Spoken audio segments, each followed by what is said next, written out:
Saya kurang puas di kampus, saya cari ruang-ruang alternatif. Untuk apa? Untuk belajar. Masuklah saya di kelas pagi Jogja. Oh, hobi baca. Buku saya kurang lebih ada 350 buku. Koleksi buku-buku bacaan. Kita 5 aja di rumah, udah syukur. Job digital artist itu dia memiliki tugas untuk memperbaiki foto. Karena tidak semua apa yang difoto itu sempurna. Misalnya ada jerawat, bisa dibilang 98%, 97% itu foto-foto JW Marriott. Itu saya yang mengerjakan post produksinya. Ya, kembali lagi di Rana Talk. Episode kali ini bersama Loisapnya senior ini, Bang. Bang Sukri, apa kabar, Bang? Baik. Baik. Aman? Aman. Iya, Bang. Sebelum kita lebih lanjut ini, Bang Sukri ini salah satu desain grafis paling populer, Bang. Wow. Banyak itu. Bang, itu sudah fakta itu, Bang. Banyak nih teman-teman dari anak-anak informatika di kampus-kampus di bawah-bawah itu, Bang. Pasti dia tahu kita. Gitu, karena banyak kita punya karya-karya, Bang, baru. Sering juga kita buat terlibat di poster-poster yang iklan-iklan yang produk-produk besar juga, Bang, ada. Iya.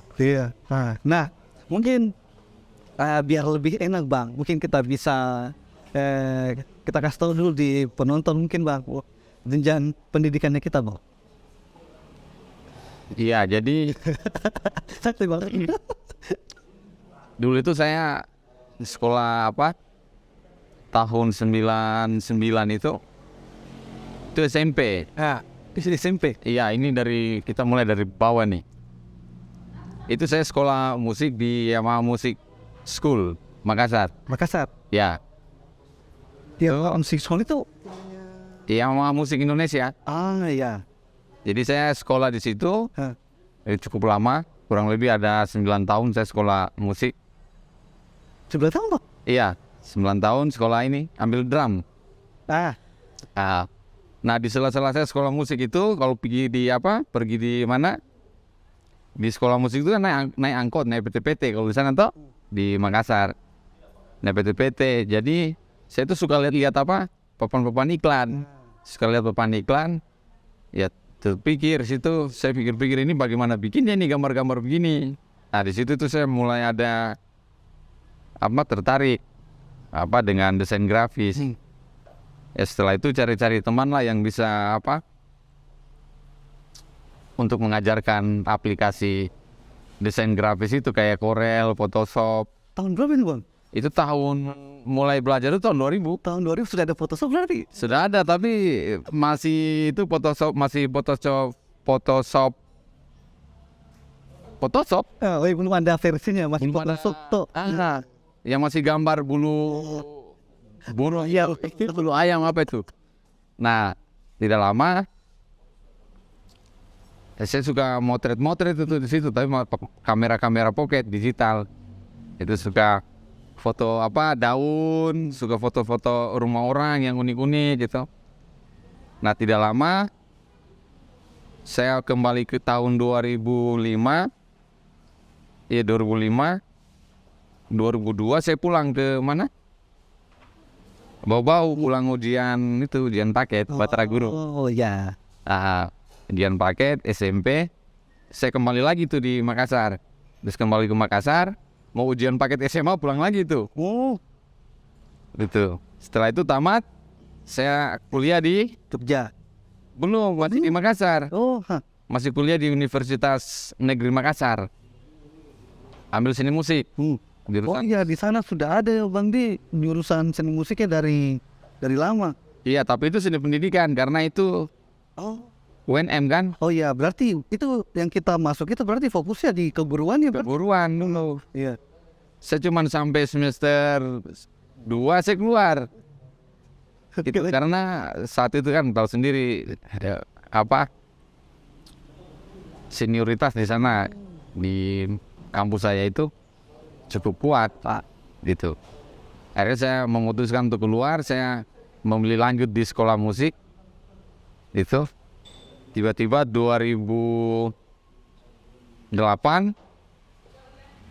saya kuliah di Institut Kesenian Makassar. Saya angkatan pertama. Lokasi di mana itu Bang? Itu dulu di Jalan Mongin Sidi kalau saya tidak salah. Mongin Sidi di Makassar. Bekas itu kampusnya bekas Mall Maricaya. Nah, saya angkatan pertama itu. Sama-sama lah itu pembuat film Makassar, Andi Burhamzah. Wah. Itu satu angkatan. Sudah satu Iya, angkatan. satu angkatan. Andi Burhamzah, terus Andre Parenusa, itu angkatan-angkatan saya yang udah lama. Adit yang sekarang kalau saya tidak salah visual efeknya dari Reza. Itu adik kelas saya. Jadi di kampus itu juga banyak melahirkan orang-orang inilah sekarang sukses di bidang film. Itu angkatan-angkatan saya. Nah, saat mau selesai, kan saya dulu D3 situ. Nah, Jurusan ini desain komunikasi visual. Saya pikir-pikir saat itu saya tidak berkembang di situ Nah. Akhirnya saya putuskan untuk ke mana? Jogja. Ke Jogja 2000, kalau saya nggak salah 2011. Ya. Kan sudah ada saya di situ. Ya, Sudah ada saya di situ. saya ke sana itu 2011. Ya. Masuklah saya di Isi.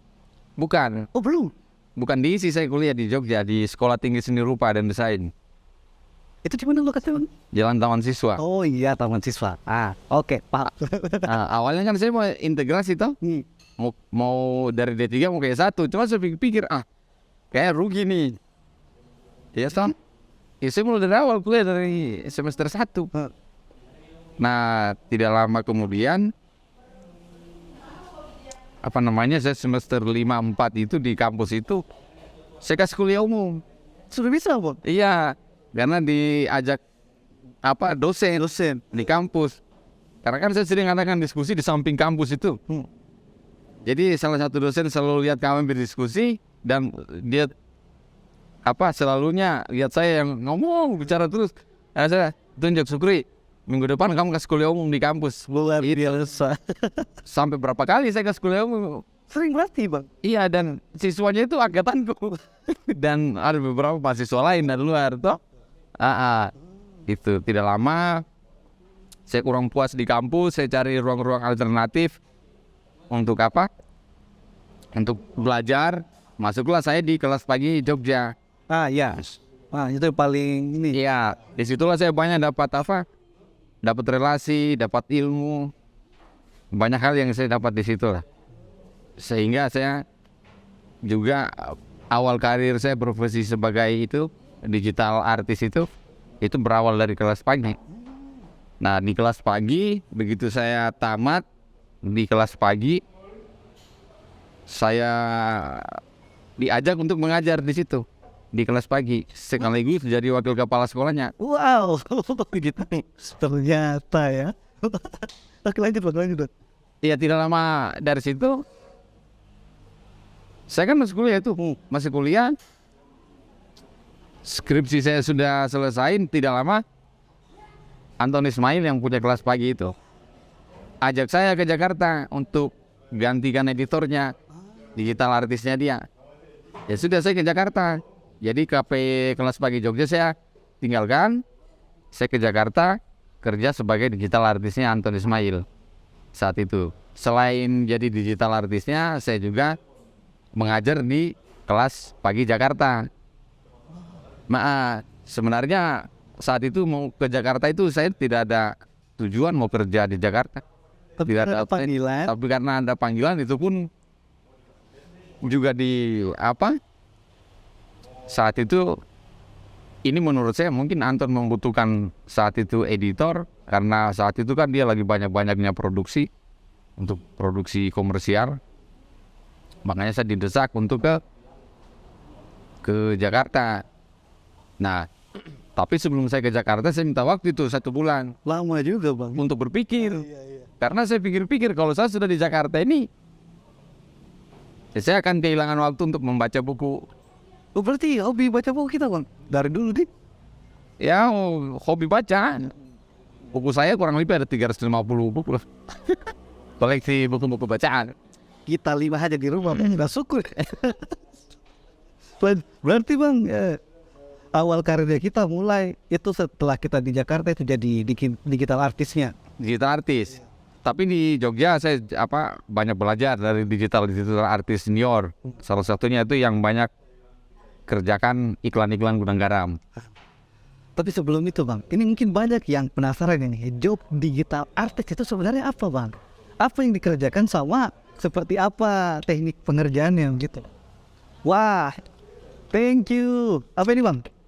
Escope Pizza. Wah, kasih banyak. Kopi dulu Bang, kopi minum. Ini panas ini.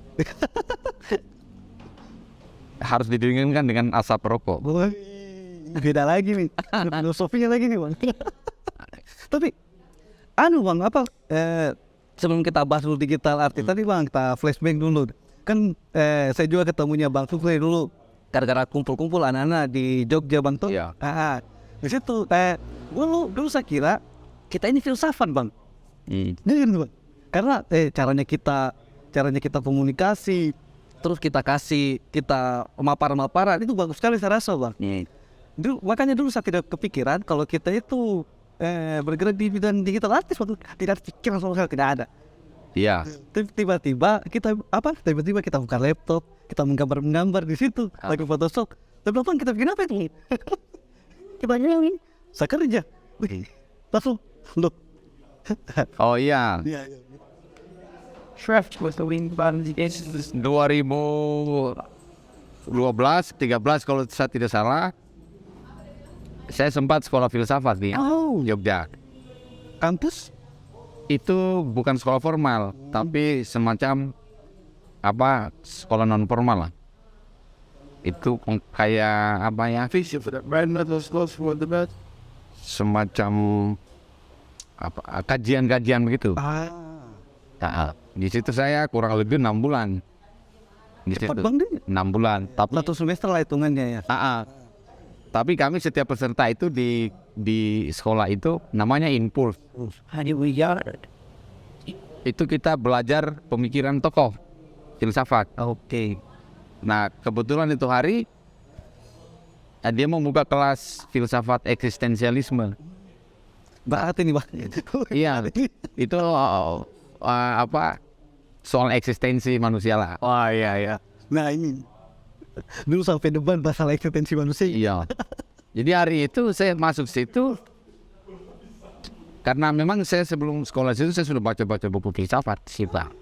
Suka baca-baca itu filsafat. Dan memang saya tertarik dengan filsafat yang saya sebutkan tadi, eksistensialisme itu.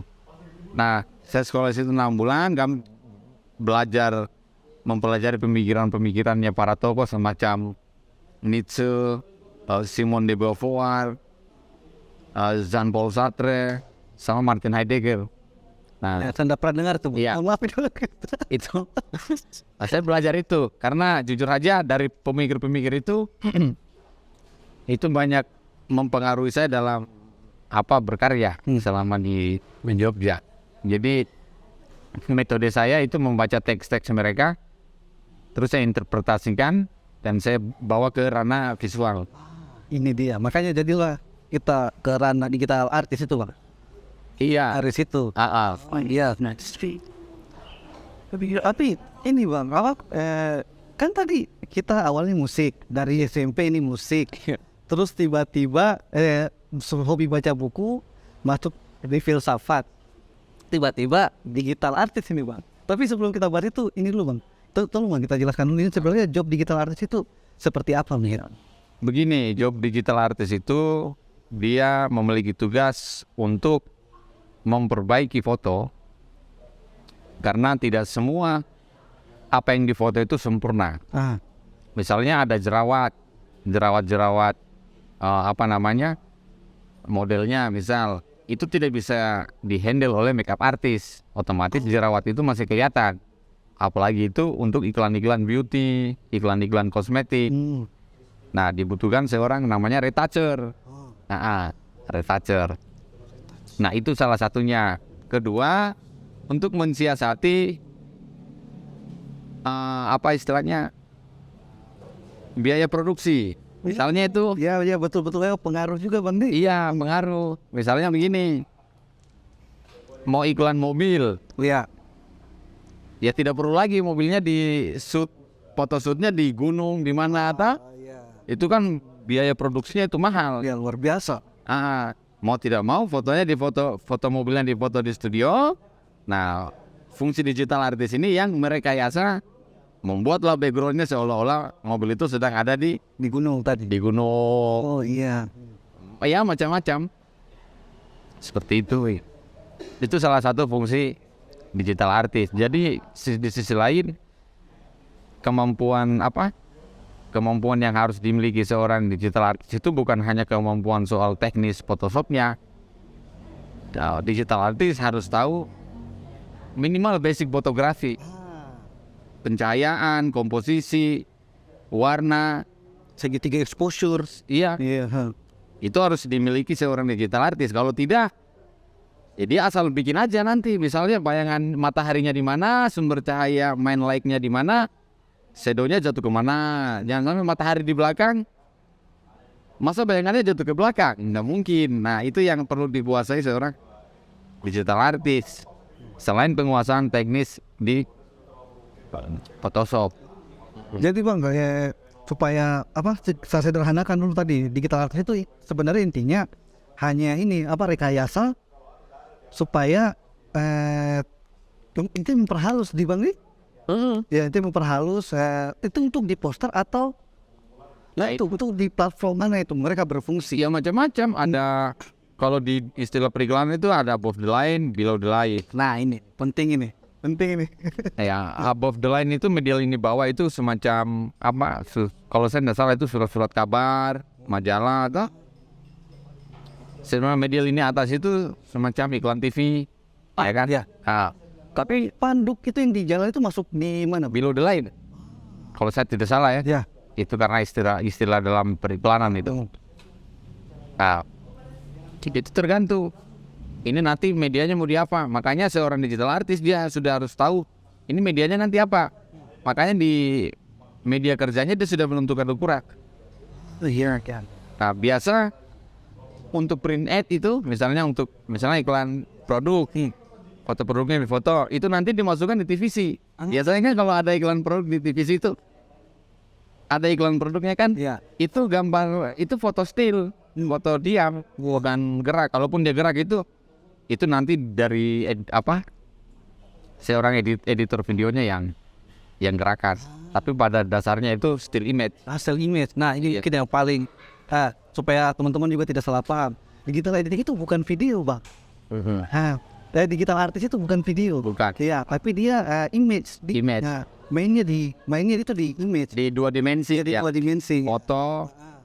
Tapi harus paham juga awal itu aspek-aspek tadi bang, di fotografi dan lain-lain. Iya. Padahal kan sebenarnya kita bang yang hanya mengedit di situ. Tapi kita butuh juga ilmunya supaya kita bisa ilmu fotografinya supaya kita bisa hasilkan sesuai yang diinginkan sama fotografinya begitu atau pimpinannya di situ bang. Itu kalau kita mau jadi seorang digital artist bang, jalannya bagaimana? Atau jangan dulu itu bang, kira-kira prospeknya dunia kerja itu sebagai digital artist itu kalau di Indonesia atau kita perkecil saja di bawah-bawah, kira-kira seperti apa? Sebenarnya digital artist di bawah-bawah itu sudah banyak yang melakukan.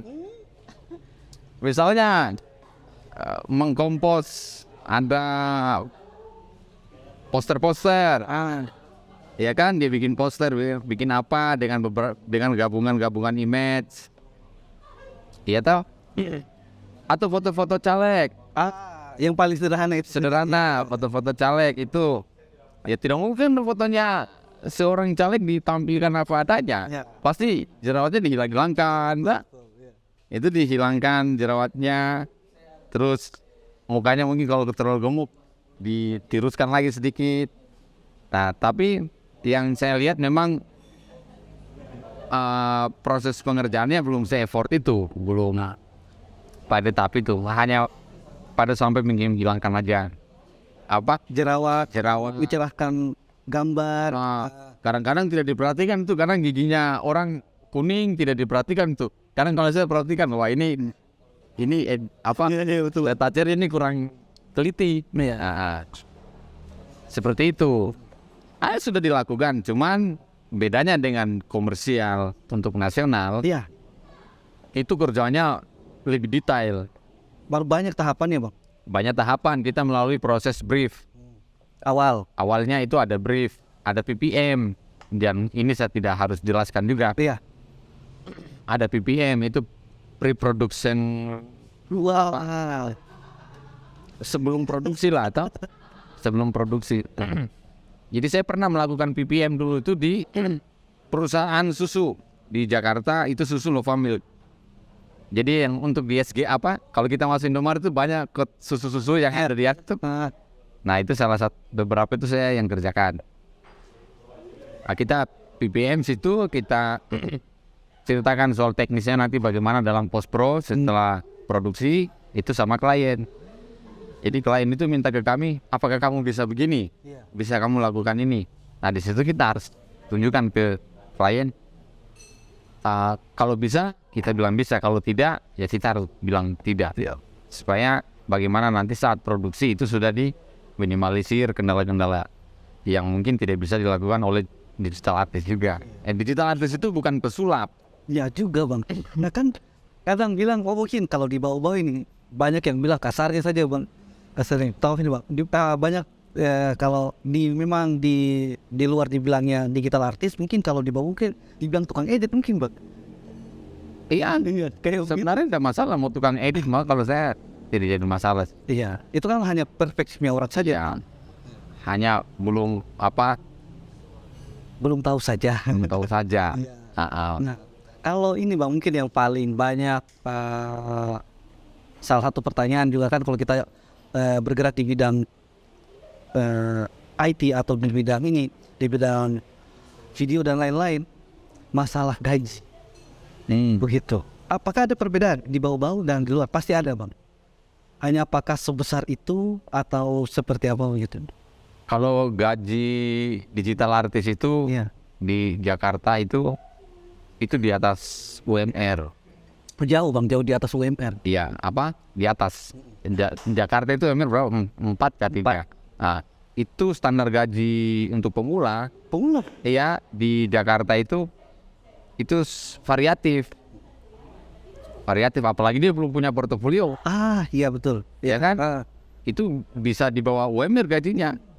Nah, paling beda-beda 500 dengan UMR atau gaji UMR. Nah, kalau dia sudah high level itu bisa Mahal sekali bang, pasti. 8-10 jutaan. Nah, itu kalau dia full time. Iya. Kalau dia full time.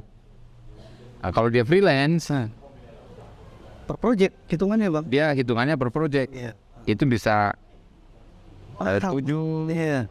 bisa 6, ya macam-macam tergantung penawarannya. Iya betul. Dengan tergantung tingkat kerumitan pekerjaan itu. Gitu. Iya betul bang. Tapi standar di Jakarta itu ya 8 jutaan.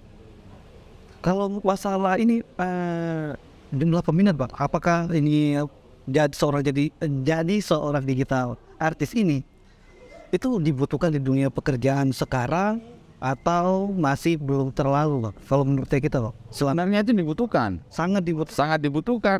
Selagi orang membutuhkan yang namanya media komunikasi visual, itu peran digital artis itu sangat dibutuhkan. Itu. Ya kita lihatlah itu sekarang nanti tahun-tahun sekarang ini politik. Kita lihat itu berapa banyak nanti. Iya. Artinya kalau kita mau lihat di sini dulu lah. Ya toh, kita lihat sih berapa banyak keterlibatan seorang Digital artis. digital artis mengolah image politikus itu kan. Iya. Itu sangat-sangat, selagi orang berkomunikasi melalui visual, digital artist tetap akan eksis. Berarti memang bang ini lumayan, ini bisa dijadikan pekerjaan gitu bang. Bisa, Pasti bisa, sangat bisa. sangat bisa. Dan menjanjikan bang pasti. Menjanjikan sekali. Ya karena ini bang banyak juga teman-teman dari yang lulusan Jogja itu bang, banyak yang jadi digital macam-macam. Ada yang jadi digital artis, ada yang digital painting juga bang. Ada yang di bagian broadcastingnya malah. Nah Mereka itu apa kalau mau dibilang bang, job-job yang tahun 2012 sampai 2018 bang, itu job-job yang tidak dipandang dulu bang, kalau mau dibilang. Nah, Iya. nanti orang mulai mengerti nanti era 2019 ke atas, apalagi pas COVID. Nah, itu langsung mulai pandangan orang tentang dunia digital itu ternyata pengaruhnya sangat luar biasa. Ya karena perkembangan media tuh, Iya betul. adanya YouTube, TikTok, Instagram, Iya. itu pengaruh juga dengan apa? Dengan profesi-profesi yang sekarang itu banyak orang apa? Menuti tidak niat. Dulu mana ada yang mau belajar Photoshop? Karena nggak tahu Photoshop ini bisa jadi apa. Iya, tidak itu fungsinya apa ini? Paling ujung-ujungnya tukang edit studio foto. Sebenarnya tidak salah. Dan beberapa digital artis di Jakarta itu Bermula dari bermula dari studio foto. tidak ada yang langsung hebat bang. Tidak ada langsung tiba-tiba kamu baru selesai tiba-tiba langsung ini. Ada prosesnya, ada tahapnya, Tiba-tiba langsung diundang gudang garam bikin poster besar untuk Ya. dipasang di pinggir jalan, tidak mungkin. ada prosesnya. Jadi perlu dibedakan juga desain grafis itu dengan digital artis. Nah ini biasa itu bang, kadang disatukan. Iya. Ternyata itu beda. Beda. Nah, maksudnya supaya ini bang, apa anak-anak yang kuliah apa supaya dia bisa bedakan ini. Coba bang kita jelaskan bedanya yang paling umum saja. Begini, digital artis itu dia hanya mengolah image, foto, mengkompos beberapa image menjadi satu kesatuan visual. Nah, dia tidak ada urusan dengan yang namanya layout, Iya betul. di mana teks, di mana elemen-elemen visual lainnya. Kalaupun dia mengatur elemen-elemen visual, seorang digital artis itu hanya semata dia mengatur komposisi subjek matternya atau point of interestnya dari karya yang dia buat. Misalnya nanti orangnya di mana nih, Iya. ya atau gunungnya nanti di mana, langitnya bagaimana. Nah, itu aja yang dia lakukan seorang digital artis. Nah, sementara seorang desainer grafis ini bagaimana dia menata satu beragam elemen visual, misalnya mulai dari tipografi, Nah iya betul. elemen-elemen visual lainnya kayak bentuk, garis, Iya. ya warna, Frame-nya juga bang. framingnya dan lain sebagainya, itu fungsinya seorang desainer grafis. Nah, tapi desainer grafis ini juga punya kelemahan. Tidak semua. Dia tidak bisa mengolah foto. Iya betul bang. Misalnya mau kasih cantik fotonya, itu kelemahan dia. Tapi kalau untuk layout, jagonya itu. Nah, begitu juga sebaliknya kalau seorang digital artis disuruh melayout, bingung juga. Oh, berantakan itu layoutnya. Nah, untungnya saya pribadi karena basicnya saya adalah desain komunikasi visual pendidikannya. Nah, kami pelajari semua itu, mulai dari digital imaging, layout, dan lain sebagainya. Jadi untuk mengerjakan kedua-duanya itu antara retouching fotos atau digital imaging dengan layout, kami sudah punya Ilmunya. punya dasarnya, sudah tahu seperti itu. Contoh kalau kayak caleg-caleg itu kerjanya seorang desainer grafis karena dia mengolah elemen huruf, Iya. dia kan warna, garis, bidang, ruang. Nah itu graphic designer. Namun ada satu hal lagi,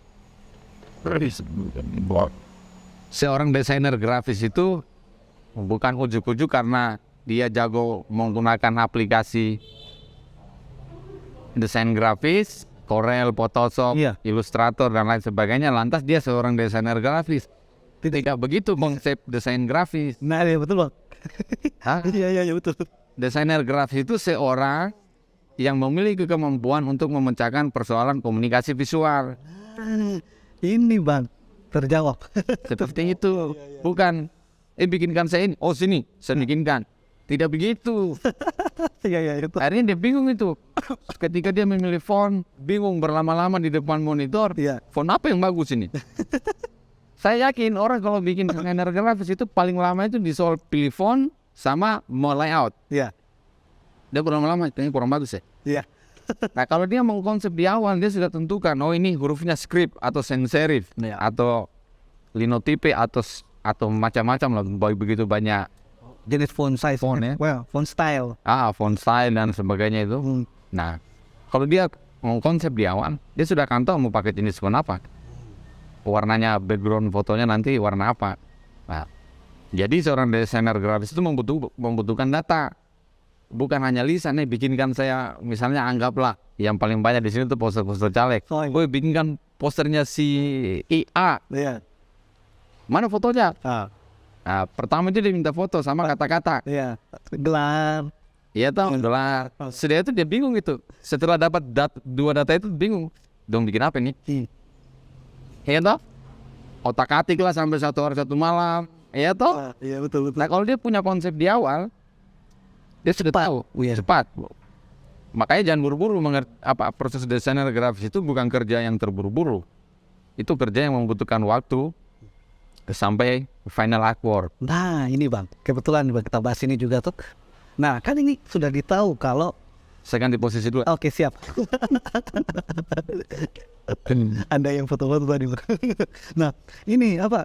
Kan sudah ditahu kalau kita mau mengedit itu lama, kita butuh juga banyak ya tenanglah atau apa segala macam. Tapi kita punya klien Bang, atau janganlah terlalu bagus kita bilang klien nih. Ada teman saja bilang aja teman, minta tolong dieditkan. Nah, dia kasih tahu kita itu, Bang minta tolong dong editkan fotoku.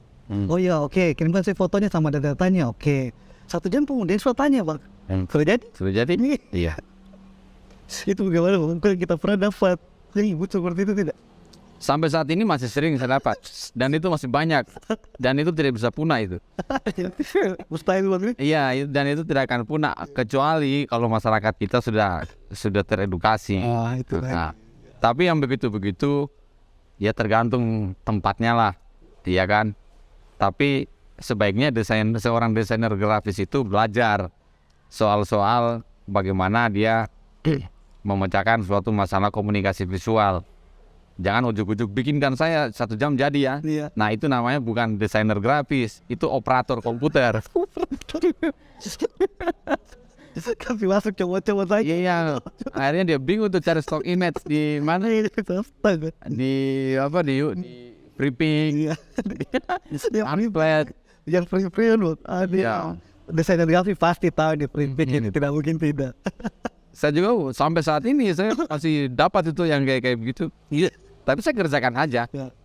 Sudah biasa Bang. Kadang-kadang saya coba untuk minta lebih detail data, tapi mereka juga, aduh kita tidak mengerti yang begitu-begituan Mas.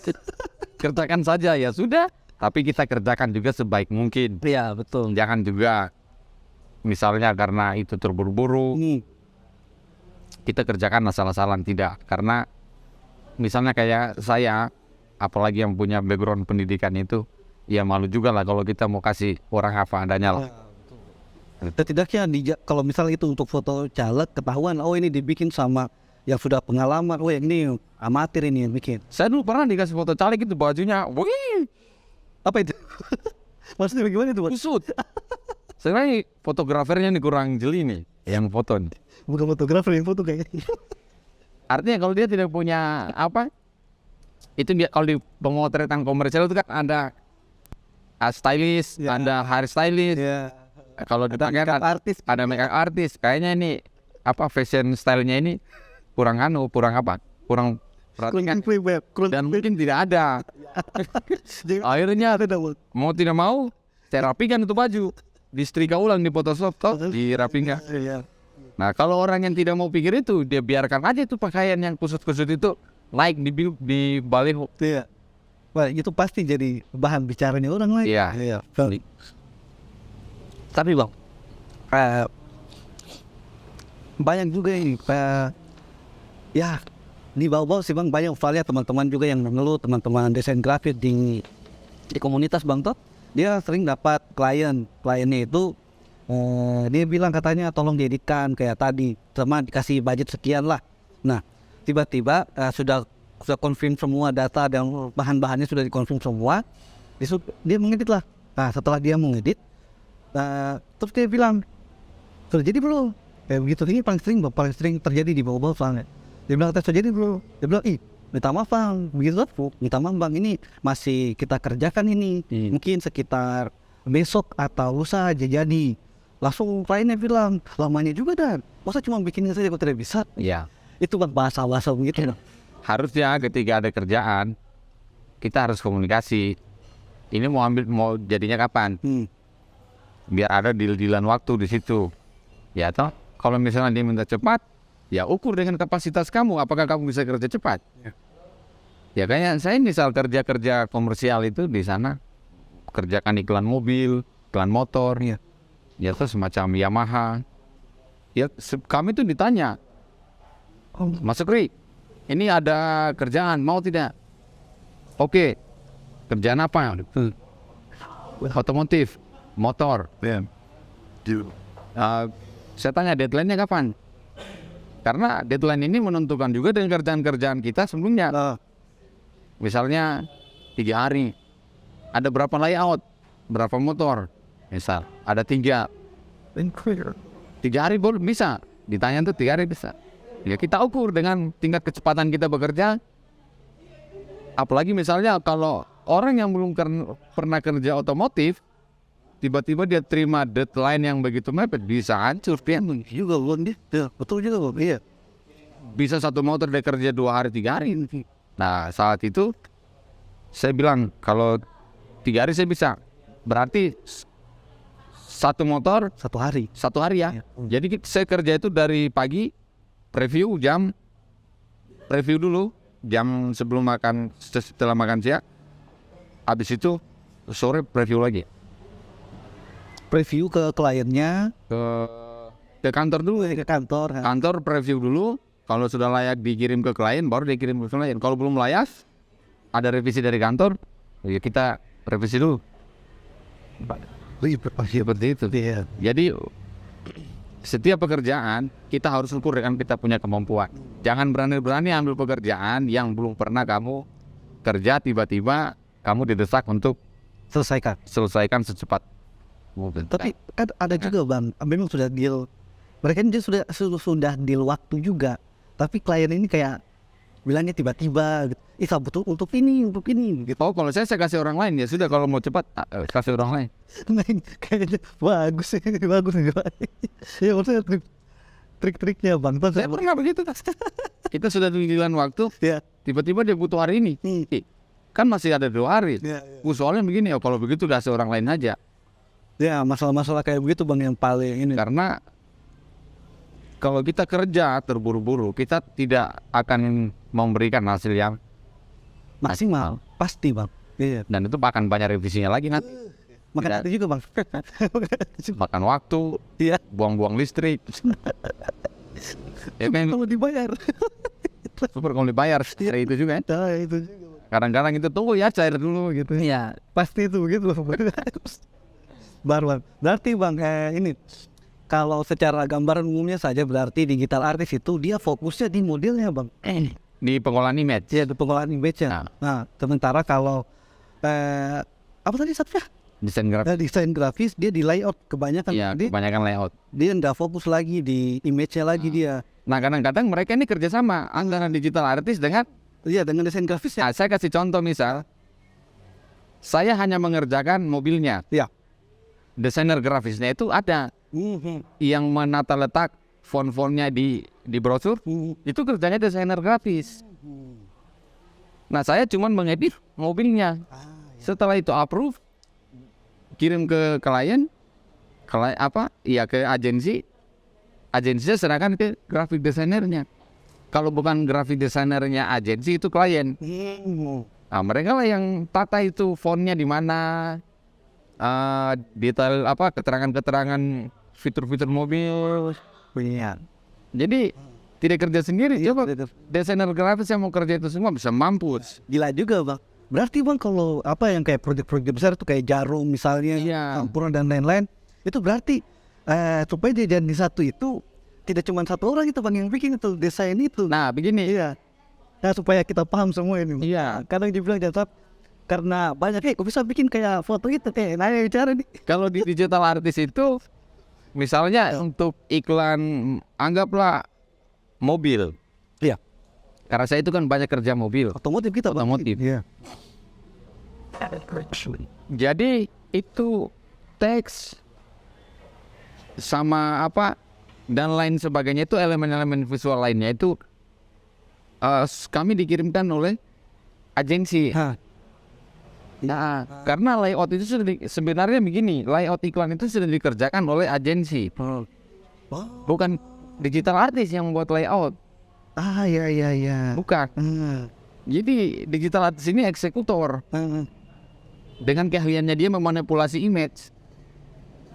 Itulah yang tidak dimiliki seorang desainer grafis. Desainer grafis punya kemampuan menata letak komposisi elemen-elemen visual. Nah, setelah itu jadi, misalnya sudah jadi ini mobilnya, nah kita masukkanlah teks-teks yang sudah diberi oleh apa agensi, kita masukkan ke dalam foto mobil itu untuk letakkan di mana fontnya, tapi berdasarkan guide atau brief yang sudah ada, yang sudah diberikan oleh agensi. Misalnya logonya nanti di mana, di kiri, ya sudah kita pasang di kiri, bukan maunya kita di kanan. Sudah, itu sudah ada briefnya. Betul. Sudah ada konsep awalnya. Sudah ada konsep awal, itu namanya berupa brief. Ya. Gitu. Jadi yang kerja font-font itu semua desainer grafis. Sudah ada orang-orangnya, Bang. Tidak ada orang-orangnya. Nah, itu dalam bentuk file vektor. Ah, ya. File vektor, high res. Kuliah di informatika atau DKV ini pasti tahu. Iya, istilah vektor, bitmap. Tahu? Tidak tahu kurang ajar. Kok kuliah bebas? Dosa besarin. Dia udah selesai. Lanjut, Bang. Nah, kayak begitu. Oh, iya. Jadi kita itu selain hanya digital artist itu, selain juga dia hanya mengolah image, memanipulasi image, dia juga punya fungsi untuk memasukkan elemen-elemen visual lainnya, teks, namun dengan brief yang sudah ditentukan. Seperti itu. Berarti, Bang, memang itu kalau proyek-proyek besar itu yang di jalan itu memang harganya memang tidak murah, berarti, Bang. Dan Karena banyak yang kerja di banyak yang terlibat di dalam. Iya. Itu biasa, Bang, kalau yang kita tahu, Bang. Kalau untuk misalnya sebuah produk mau dibuatkan seperti itu, kira-kira budgetnya yang harus disediakan si klien itu sebesar apa? Puluhan juta kah? Apa? Itu biaya produksi untuk iklan saja, untuk print ad, Iya. itu ratusan juta. Iya, bayar fotografer saja sudah 20 jutaan. Sudah, ya kalau saya tidak salah ya. Iya. Kayaknya benar, itu. Kayaknya itu tuh benar. Iya, 20 jutaan. Belum digital artis. Iya. Belum make up artisnya, Bang. Belum makeup artis, belum stylist. Kalau misalnya kalau ada ini kan butuh model atau apa, Talentnya. wardrobe. Iya. Belum bayar talent, belum bayar kru, Iya. belum bayar shift lighting, belum bayar asisten fotografer. Wah, gila, Bang. Iya, belum sewa studio, Iya, iya. belum sewa alat-alat lainnya, Banyak. sewa kamera. Jangan bilang fotografer itu dia sewa juga kamera. Ya, pasti, Bang. Iya. Ya kan? Karena kan tidak mungkin mereka udah punya itu, pasti sesuaikan juga sama jobnya. Pernah dulu bosku pas mau pemotretan itu iklan makeup, kebetulan hari itu modelnya Agnes Monica. Buset. Itu difoto di parkiran kantor itu. Bosku dia harus sewa kamera PS1. Apa itu, Bang? Itu kamera termahal, PS1. Hanya karena itu fokusnya selalu meleset, Nah. mau tidak mau harus sewa kamera lagi. Rugi dong. Iya, Tapi ya supaya hasilnya bagus ini, Bang. hasilnya bagus. Akhirnya mau tidak mau harus sewa kamera lain lagi. Akhirnya saat itu pemotretan di cancel beberapa menit. Asisten fotografer ini pergi lagi tuh ambil kamera yang baru disewa, atau minta pihak dari kameranya membawakan ke kantor. Iya. Itu banyak untuk produksi komersial, itu banyak yang terlibat di situ. Ada klien, dan klien harus dikasih makan. Iya, pasti. Di studio harus dibelikan makanan, di ongkos produksi berapa hari, kalau 2 hari itu bisa totalnya berapa. Itu. Biasa sekali, Bang. Dan digital artist harus stay di Tempat. tempat, Iya. karena dia harus berkomunikasi dengan klien fotografer. Nah, itu yang maksud, Bang. Iya, betul. Memang berarti memang harus ada di situ, Bang. Iya, Bagusnya. bagusnya sebaiknya dia ada, agar dia berkomunikasi dengan klien, dengan fotografer. Dia bisa minta kebutuhannya apa di fotografer. gitu, minta stok, minta apa itu kan, seperti itu. Jadi karena kan digital artist ini dia sudah tahu outputnya seperti apa, jadi dia tahu kebutuhannya apa. Nah, saya selama sudah 1 tahun lebih ini jadi freelance mengerjakan otomotif, saya tidak pernah ada di lokasi. Akhirnya dapat foto ya apa adanya. Apa adanya bu. Berarti tinggal kitanya ini bang. Tinggal kekuatan, the power of apa drawing. Tapi bang Kang, oke berarti kita sudah aman, kita bahas masalah skillnya, Iya. terus aplikasinya. Kalau masalah alat ya bang, alat apa bang yang kita pakai untuk digital artist ini bang? Kita pakai pen tablet kah? Atau hanya kekuatan mouse? Tidak mungkin. Kalau di dunia profesional, kerjaan sosial profesional itu untuk kamera misal, memang kameranya harus yang pro. Iya. Karena mengapa demikian? Karena outputnya itu akan ditayang melalui billboard. Makanya kamera-kamera yang high resolusi itu sangat diperlukan untuk fotografer profesional. Karena outputnya adalah billboard Iya. atau majalah, ya kan? Seperti itu. Sementara begitu bukan hanya kamera, lampu, dan ini tiap fotografer ini beda-beda. Iya betul. Dia harus menggunakan lampu apa, namun itu juga bergantung pada produk yang mau dia foto, bergantung pada produknya dan output hasil akhirnya seperti apa. Makanya itu menentukan alat yang mau dipakai apa. Karena saya jujur aja beberapa kali bekerja sama dengan fotografer di Jakarta itu untuk komersial, untuk iklan. Tiap fotografer itu beda-beda alatnya juga, tidak semua sama. Misalnya kamu foto model pakai lampu merek A, Iya. si B pakai lampu merek B, tapi dengan pemotretan yang sama, misalnya model. Iya. Saya kadang pikir apa bedanya ya? Iya, saya kadang tuh pas saat post pro saja pikir-pikir kenapa ya dia pakai lampu ini? Iya toh? Nah, ternyata yang mau dia tampilkan efek-efek tertentu dari dari klien dan fotografernya. Ada informasi. Ada informasi. Jadi tidak sembarang itu bang. Tidak sembarang orang milih kamera. Kenapa dia harus pakai PS1? Iya. Ya karena dibutuhkan misal untuk detailingnya, ya kan? Kenapa harus pakai mirrorless? Ya karena ya cukuplah untuk pemotretan seperti fashion apa cukup dari mirrorless misal. Tapi mirrorless bukan yang harga 15, Iya. 10, yang harga 40, Iya, 50 lah. Itu. Luar biasa nih bang. Mungkin ini bisa buka otaknya mungkin anak-anak kuliah yang mau terjun di dunia fotografi, digital artist, digital painting, desain grafis. Mungkin kayaknya bagus nonton ini dulu nih bang. Maksudnya ya supaya ada gambarannya dulu loh. Jangan kayak begini bang. Kadang dia salah tujuan bang. Biasanya ini anak-anak dia mau jadi fotografer. Dia suka foto, dia hobi foto. Tapi dia kuliahnya anjingnya desain grafis. Kayak begitu bang. Misalnya memang sama-sama digital, Ya. tapi salah fokus gitu. Iya. Ya itu mungkin yang pengen kita gali bang, supaya anak-anak ini, teman-teman kita yang masih kuliah, yang calon-calon penghasil cuan dari dunia fotografer, dunia digital ini bang, tidak buang-buang waktu bang. Istilahnya waktunya itu memang bermanfaat sekali gitu. Jangan dia salah pilih gitu. Kan kasus sekarang anak bau-bau itu banyak seperti itu. Salah pilih karena ikut-ikutan.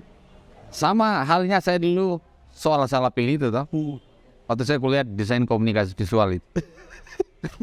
Saya pikir saya itu kuliah desain komunikasi visual itu hanya menggambar. Ya. Kita kira hanya menggambar tuh. Menggambar toh. Ya. Ternyata begitu saya masuk di dalam, saya belajarlah yang namanya mata kuliah filsafat seni, apa itu sejarah desain grafis, ya toh, sejarah estetika timur, estetika barat, ya kita pelajari semuanya. Teori warna, psikologi warna, ini apaan? Saya juga, ini pendidikan DKV. Ya. Nah, tapi itu semester awal. Ya. Menggambar bentuk. Jadi kami itu manual dulu. Terus begitu ada mata kuliah fotografi, senang. Biar senang. Praktek gini. Begitu praktek kamera analog, kamera film. Aduh, Bingung lagi. mulai bingung ini. Dedeng, toh, mulai pikir di mana yang cucu cetak ini. Saat itu sudah era digital, iya toh. Tapi saya memang minat di kafe. Nah, setelah mata kuliah berjalan, begitu dapat pengantar desain komunikasi visual, fotografi itu menjadi suatu kewajiban di dalam desain komunikasi visual. Karena desain komunikasi visual itu membutuhkan ilustrasi, baik itu berupa hand drawing, fotografi, macam-macam lah pokoknya yang berbasis visual. Nah, maka dari itu kita harus di kuliah itu kan ada peminatan. Iya. Nah, jadi saya minatnya dulu di audiovisual sama komersial fotografi. Ya kan awalnya kita kan memang musik awalnya bentuk. Musik, Iya. Jadi wajar kalau kita ambil itu. audiovisual karena itu masih ada hubungannya itu dengan musik saat itu. Nah, jadi saya memilih dua itu fokus. Nah, untuk tidak salah pilih itu, ya kita harus berpikir, saya punya minat di mana. Tapi kadang-kadang minat itu kadang-kadang suatu waktu dia berubah. Karena kadang-kadang ini zaman juga yang membelok-belokkan pikiran kita ya. Akhirnya yang tadinya itu seperti teman kau ini Sukri dulu pemusik, sekarang jadi fotografer, sekarang jadi digital artist. Gitu. Nah, saya bidang-bidang itu memang saya menyukai dan saya tidak mematok keahlian saya di mana, tidak. Khususnya di bidang retoucher misal di digital imaging ini, saya bisa kerja beauty, saya bisa kerja mobil, bisa kerja composite image, dan itu memang mau tidak mau wajib kita pelajari karena kita tidak tahu proyek kita ini Dia tentang apa? kita tidak akan tahu. Betul. Nah, walaupun kita fokus di satu pekerjaan, tapi tidak salah kita mempelajari yang lain. Seperti seorang pemusik, Iya.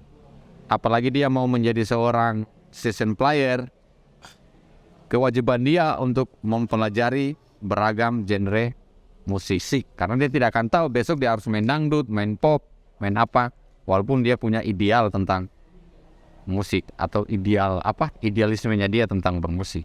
Seperti itu. Luar biasa, Bang. Ya mungkin cukup, Bang. Ya. Ini tapi secara garis umum ini untuk anak-anak kuliahan atau anak-anak SMA lah yang mau kuliah, khususnya di jurusan digital kayak kita ini, Bang. Mungkin kayaknya harus lebih perdalam lagi masing-masingnya supaya tidak salah pilih, Bang. Iya. Wah, itu sangat biasa ini, Bang. Apalagi kita, Bang, kita punya CV. Wah, banyak sekali yang kita kerjakan itu. Wah, keren sekali. Iya, saya itu tadi. Karena saya tidak mempeta-petakan. Memang saya fokus saya di otomotif. Tapi saya harus belajar semua. Ya contohnya saya sudah, misalnya sudah sejak 2019 itu, saya dipercayakan untuk mengedit foto-foto JW Marriott Asia. Iya, saya sudah 4 tahun ini mengerjakan JW Marriott Asia. Jadi bisa dibilang 98%, 97% itu foto-foto JW Marriott, itu saya yang mengerjakan post produksinya. Gila, Bang. Mulai dari Westin, Art Hotel, 4 Point, Iya. 4 Point, pokoknya Asia. Iya sih. Ya, itu saya yang kerja. Nah, coba andaikan saya cuma membatasi, Oh iya, betul. saya tidak akan bisa mengerjakan itu semua. Dan ini pekerjaan-pekerjaan ini berbeda-beda. Iya, betul. Stylenya beda-beda. Beda-beda. Gitu. Ya, mungkin cukup, Bang. Iya. Ya, itu sangat luar biasa. Oke, buat teman-teman yang pengen tahu lagi tentang dunia fotografi, digital artist dan lain-lain itu mungkin nanti, Bang, kita bisa bicara-bicara lagi lah di ruang publik mungkin. Joko Jamantale. Ya, nah, gimana di kampus juga, Bang? Kalau kita undang kita di kampus bisa aja, Bang. Boleh lah. Oke, siap. Sebelum balik di Jogja. Ya, sebelum balik di Jogja. Ya. Oke, saya Reza dan Bang Sukri undur diri. Sampai jumpa di video selanjutnya.